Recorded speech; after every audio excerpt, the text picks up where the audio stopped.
এইପଟେ ରାସ୍ତାରେ ବି ଦିଟା ଖଣ୍ଡେ ଆକ୍ସିଡେଣ୍ଟ ହେଇଛି। ତାପରେ ରାତିରେ ଯିବା ଆସିବା କରିବା ବି ଡର ମାଡୁଛି, ଖାଲି ସାଉଣ୍ଡ ହଉଛି। ତ ଲୋକେସନଟା ପୁରା ଭୟଙ୍କର ହେଇଛି। ଆଜି ରାତିରେ ଏକ୍ସପ୍ଲୋର କରିବୁ। 15 ବର୍ଷ ହେଲାଣି ଏ ଘର, ମାନେ ଟୋଟାଲ 15 ବର୍ଷ ଖଣ୍ଡେ ହବ ଏ ଘର ପୁରା ବନ୍ଦ ହେଇ ପଡ଼ିଛି। ତ ହାଏ ଗାଇସ୍, ଜୟ ଜଗନ୍ନାଥ ଆପଣ ମାନେ ସମସ୍ତଙ୍କୁ। ତ ଗାଇସ୍ ବର୍ତ୍ତମାନ ମୁଁ ଆସି ପହଞ୍ଚିଛି କୋଉଠି ନା, ଆଉ ଗୋଟେ ମୋ ପଛପଟେ ଦେଖିପାରୁଥିବେ ଲୋକେସନ, ଟିକେ ବୁଲେଇ ଦେଖେଇଲି ସୁମନ। ତ ଦେଖିପାରୁଥିବେ ଲୋକେସନଟା କୋଉ ଭଳିଆ ହେଇଛି। ତ ମୋ ସାଙ୍ଗରେ କିଏ ଭାଇ ଅଛନ୍ତି, ତ ଏ ଲୋକାଲ ପିଲା। ତ ଏ ଭାଇ ଆମକୁ ଲୋକେସନ ସେୟାର କରିଥିଲେ ମୋତେ। ଆଉ ମୁଁ ମାନେ 4-5 ଦିନ ହେବ ସେୟାର କଲେଣି। ତ ମୁଁ ଆସିବୁ ବୋଲି ଆମେ ଯେହେତୁ ସେପଟେ ଯାଉଥିଲୁ, ଆସିପାରୁନଥିଲୁ, ତ ଫାଇନାଲି ଆଜି ଆମେ ଦିନରେ ଆସି ଏଠି ପହଞ୍ଚିଛୁ ଜାଗା ଭିଜିଟ୍ କରିବା ପାଇଁ। ତ ଆକ୍ଚୁଆଲି ଜାଗାର ରହସ୍ୟ କ'ଣ, ଏ ଭାଇଙ୍କୁ ତ ପଚାରିଲେ ସେ କହିବେ। ତ ଭାଇ ଆକ୍ଚୁଆଲି ଜାଗାରେ କ'ଣ ହେଉଛି, ଯୋଉଥିପାଇଁ କି ମାନେ ଡରୁଛନ୍ତି। ଆଉ ତମେ ଆମକୁ ଲୋକେସନ ଯୋଉ ସେୟାର କରିଥିଲ ମୋତେ କହିଲ କେମିତି କ'ଣ ସାଉଣ୍ଡ ହେଉଛି ବୋଲି। ଆକ୍ଚୁଆଲି ଜାଗାରେ ଏଇଟା କ'ଣଟା, ମାନେ ଏଇଟା ଆଗରୁ ଗୋଟେ ମିଲ୍ ଥିଲା। ହଁ, ମିଲ୍ ଥିଲା ପରେ ମାନେ କେତେ ବର୍ଷ ହେଲା ବନ୍ଦ ହେଲାଣି? ମିଲ୍ଟା ମିନିମମ୍ 10-15 ବର୍ଷ ହେଇଗଲାଣି। 10-15 ବର୍ଷ ହେଲା ବନ୍ଦ ହେଲାଣି। ଯେହେତୁ ମାନେ ପଡ଼ିକି ରହିଲେ ଏଠି 3-4 ଜଣ ଲୋକ ବି ମରିଥିଲେ। ମାନେ ଆ ଭିତରେ ବନ୍ଦ କେମିତି କ'ଣ ହେଲା? ବନ୍ଦ ସେଟା ତ ମୁଁ ଜାଣିନି, କିନ୍ତୁ ଏଇଟା ବନ୍ଦ ହେଇଗଲା ପରେ 3-4 ଜଣ ଆ ଭିତରେ ମରିଥିଲେ। ମାନେ ବନ୍ଦ ହେଲା ପରେ ମରିଥିଲେ, ମାନେ କ'ଣ, ମାନେ ଦୌଡ଼ ଫୌଡ଼ ଦେଇ ନା ମର୍ଡର ନା କ'ଣ? ନା, ଦୌଡ଼ ଦେଇକିରି ଆଉ ଜଣଙ୍କୁ ବିଷ ଦିଆଯାଇଥିଲା। ତାପରେ ଏଇପଟେ ରାସ୍ତାରେ ବି ଦିଟା ଖଣ୍ଡେ ଆକ୍ସିଡେଣ୍ଟ ହେଇଛି। ତାପରେ ରାତିରେ ଯିବା ଆସିବା କରିବା ବି ଡର ମାଡୁଛି, ଖାଲି ସାଉଣ୍ଡ ହଉଛି, ପଡୁଛି, ଭୁସ୍ ପଡୁଛି, ଜାଣିପାରୁନାହାନ୍ତି। ରାତିରେ ଯିବା ପାଇଁ ମାନେ ବହୁତ ଭୟଭୀତ ଲାଗୁଛି। ସେପଟେ ଘରୁ ତ ଯିବାକୁ ବାଟ ନାହିଁ।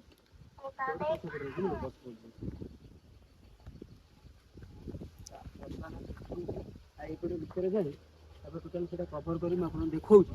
ଆକ୍ଚୁଆଲି ସତ ଜିନିଷ କ'ଣ ଦେଖିବା, ଆମେ ତ ଆଜି ରାତିରେ ଫାଇନାଲି ଏଠି ଏକ୍ସପ୍ଲୋର କରିବୁ। ଆକ୍ଚୁଆଲି ସତ ଜିନିଷ ଏଠି କ'ଣ, ତ ଭିତରୁ ଯିଏ ଆସୁନି ଚାଲ।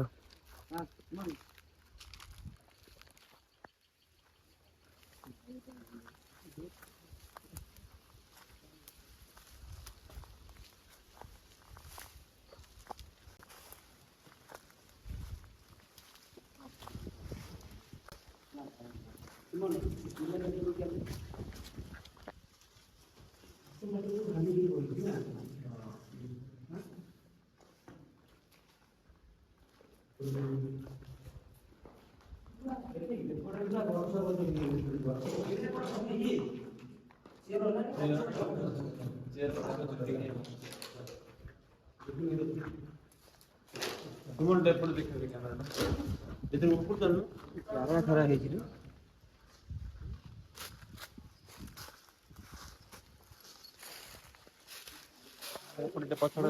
ଗଛ ଇଏ ଦେଖିଲି। ହଁ ଭୟଙ୍କର ଅଛି। ଇଏ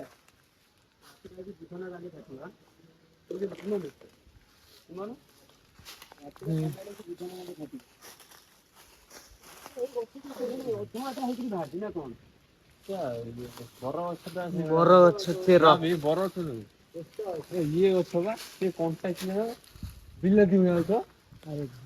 ନା ବିଲାତି ଗଛ ଅଛି, ବର ଗଛ ବି ଅଛି।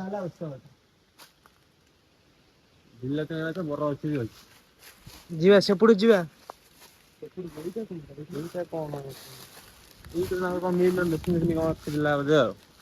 ମେସିନ କଣ ଥିଲା ବୋଧେ ମିଲ୍ ଏଇଠି ବୋଧେ ଆଉ ଯାଇକି ପଳେଇଛନ୍ତି ଆଉ। ସେପଟେ ବି ଦେଖାନି କୋଉ ଭଳିଆ ଜଙ୍ଗଲ ହେଇଛି।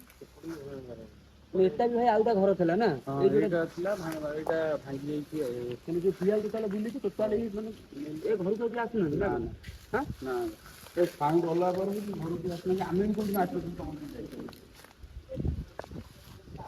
ଗଛ ଟୋଟାଲ ମାନେ ଏ ଘର ପୁରା କାଟିକି ଏପଟରେ ବାହାରିଛି।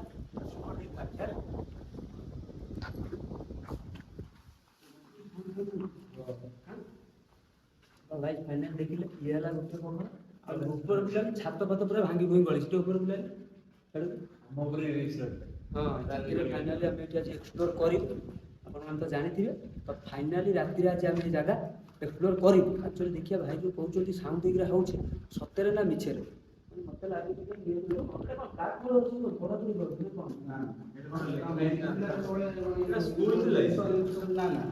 ଜିନିଷ ଯାଏ ସେଠି ଲେଖା ଲେଖି କରନ୍ତି କେତେଟା ହେଇଗଲା।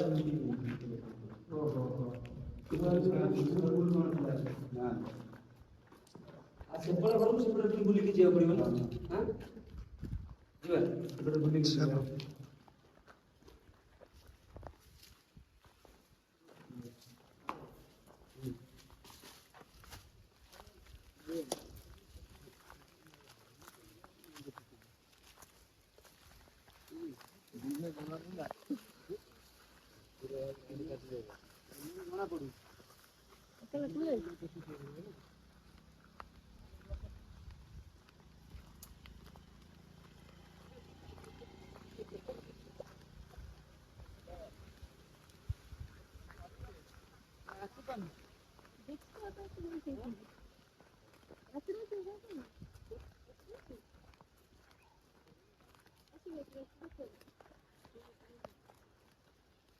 ଆଉଟା ଘର କିନ୍ତୁ ପୁରା ବାଟ ସେପଟେ ଯଦି ଜଙ୍ଗଲ ହେଇକି ଯାଇ ହଉନି ନା ଏଇପଟେ ଦେଇକିରି ପଚିକି ଯିବାକୁ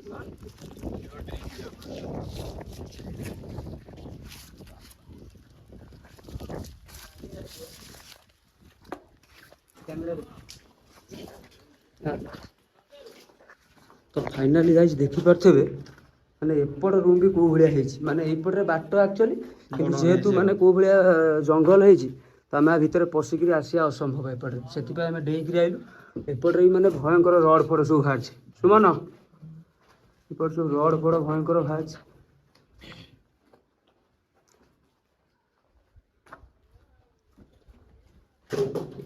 ଇଏ ସବୁ ମୁଣ୍ଡ ଫୁଟ ଫୁଟିଯିବ ରାତିରେ ଦେଖିକି କାହିଁକିନା ଏବେ ଦିନ ବେଲି ଦେଖାଯାଉଛି ରାତିରେ କିଛି ଦେଖାଯିବନି ଆଁ ଏଇଟା କ'ଣ କିଏ ଆସି ଏଟାକୁ ଚୋରି କରି ନେବାକୁ ଇଏ କରିଦେଲେ ନା ଭାଙ୍ଗିକିରି ଏମିତି ହେଇଛି ଭାଇ ଭାଙ୍ଗିକିରି ନୁହଁ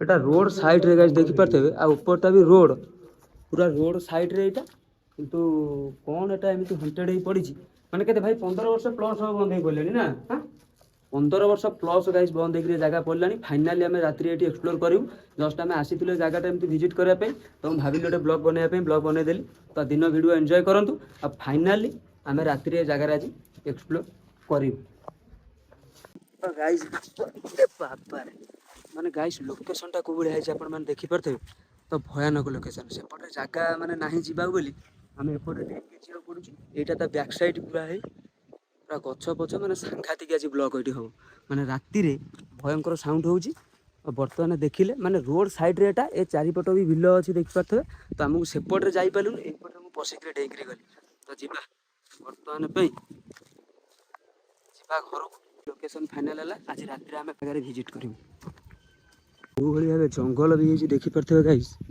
ମାନେ ଘରକୁ ଟୋଟାଲ ଗଛ ପଛ ପୁରା ଉଠିଗଲାଣି ପୁରା ପୁରା ରାସ୍ତା କରରେ କିନ୍ତୁ ରାସ୍ତା କରରେ ବି ଏଭଳିଆ ମାନେ ଗଛ ପଛ ହେଇଛି ଜଙ୍ଗଲ ତ ଲୋକେସନଟା ପୁରା ଭୟଙ୍କର ହେଇଛି ଆଜି ରାତିରେ ଏକ୍ସପ୍ଲୋର କରିବୁ 15 ବର୍ଷ ହେଲାଣି ଏ ଘର ମାନେ ଟୋଟାଲ 15 ବର୍ଷ ଖଣ୍ଡେ ହବ ଏ ଘର ପୁରା ବନ୍ଦ ହେଇ ପଡ଼ିଛି ତ ଏଟା ଗୋଟେ ମିଲ୍ ଥିଲା ତ ମିଲ୍ ଥିଲା ସେ ଭାଇ କହିବା ଅନୁସାରେ ଏ ଜାଗା ମିଲ୍ ଥିଲା ମିଲ୍ ବନ୍ଦ ହବାର କିଛି ବର୍ଷ ପରେ ଏଇଠି 4-5 ଜଣ ରସି ଦେଇକିରା ଭିତରେ ମରିଥିଲେ ରିସେଣ୍ଟ କେସ୍ ହେଇଛି ଗୋଟେ କୋଉଠି ନା ଏଇ ଆମର ରୋଡ ଉପରେ କି ଗୋଟେ ଆକ୍ସିଡେଣ୍ଟ ହେଇକିରି ମରିଥିଲେ ତ ଏ ଜାଗା ଆମେ ଏକ୍ସପ୍ଲୋର କରିବୁ ତ ରାତିରେ ଫାଇନାଲି ଗାଇସ୍ ଆଜି ଜାଗା ଆମର ଏକ୍ସପ୍ଲୋର ହବ ତ ରାତି ଆପଣ ତ ଜାଣିଥିବେ ତ ଆମେ ଆଜି ଆସିଥିଲୁ କାଳିଆ ମୁଁ ସୁମନ ଆସିଥିଲୁ ଭିଡ଼ିଓ ମାନେ ଲୋକେସନଟା ଭିଜିଟ୍ କରିବା ପାଇଁ ତ ଫାଇନାଲି କୋଉ ଭଳିଆ ହେଇଛି ଲୋକେସନ ଦେଖନ୍ତୁ ମୁଁ ଆପଣଙ୍କୁ ଆଉଥରେ ବି ଦେଖେଇ ଦେଉଛି ଆଜି ଆମେ ଏକ୍ସପ୍ଲୋର କରିବୁ ଏଇ ଜାଗା ତ ଗାଇସ୍ ରହିଲି ଜୟ ଜଗନ୍ନାଥ।